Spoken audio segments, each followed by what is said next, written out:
গেল ৫ আগস্ট স্বৈরাচার পতনের পর গেল ৬ মাসে রেমিটেন্স প্রবৃদ্ধি ২৬% বেড়েছে, যা $৩ বিলিয়নের বেশি। একই সময়ে দেশ থেকে রপ্তানি বেড়েছে $২.৫ বিলিয়ন।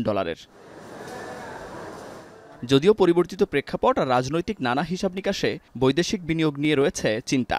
এ অবস্থায় সরকার বিনিয়োগকারীদের আস্থা ফেরাতে যখন তৎপর, তখন দেশের রাজনৈতিক স্থিতিশীলতা নিয়ে উদ্বেগ বাড়িয়েছে বিদেশি বিনিয়োগকারীদের। দ্রুতই নির্বাচনী রোডম্যাপ আসবে জানিয়ে পররাষ্ট্র উপদেষ্টা আশা প্রকাশ করেন, এতে বিনিয়োগের সংকট কেটে যাবে।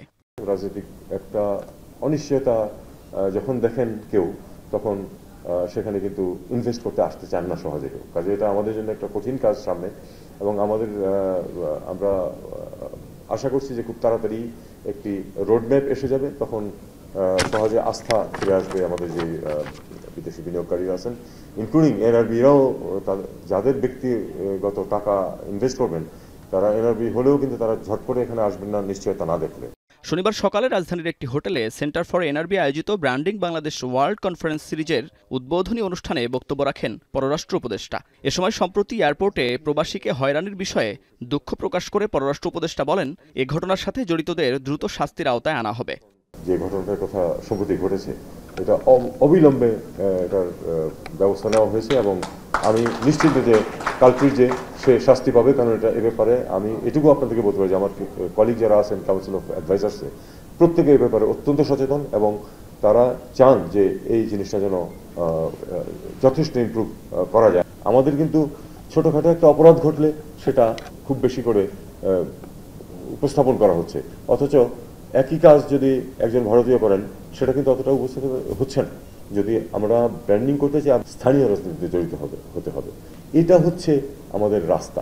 একই অনুষ্ঠানে দেশ থেকে অর্থ পাচার বন্ধ হয়েছে উল্লেখ করে বাংলাদেশ ব্যাংকের গভর্নর বলেন, এতে দেশের আর্থিক খাতের সুশাসন ফিরেছে। আর সম্প্রতি ডলার বাজারের অস্থিরতার জন্য বিদেশি মানি এক্সচেঞ্জ হাউসগুলোর জোটকে দায়ী করেন তিনি। দুবাই থেকে রেমিটেন্স হঠাৎ করে 1 নম্বর হয়ে গেছে, সৌদি আরব 1 নম্বরের নাই। কেন?